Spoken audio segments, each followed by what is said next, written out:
I've been asked lately about the good position for carrying the sousaphone. A metal sousaphone is quite heavy and you can have some issue carrying it. The weight of the instrument is not the only reason.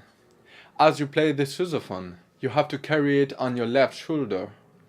Your left hand is usually free and can help holding the sousaphone, while the right hand plays the valves.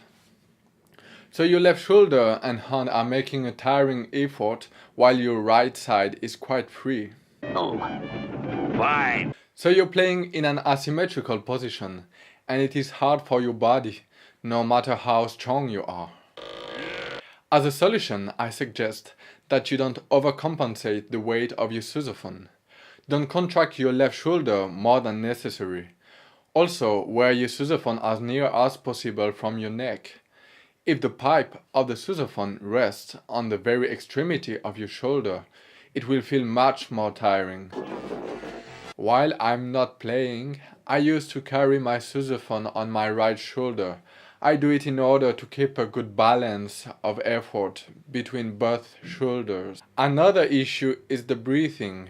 To inhale, you need to relax your abdominal muscles, but they are contracted because of the standing and because of the carrying. Try to find a good balance, remembering that you need a big amount of air. Use back breathing if you need more air. Back breathing is a way to breathe, making room for your lungs in the middle and upper part of your back. As you breathe, you should feel your shoulder blades move away from each other. This breathing will also help to relax your shoulder muscles during the effort.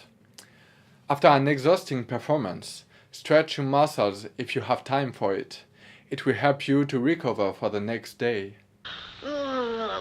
That's all.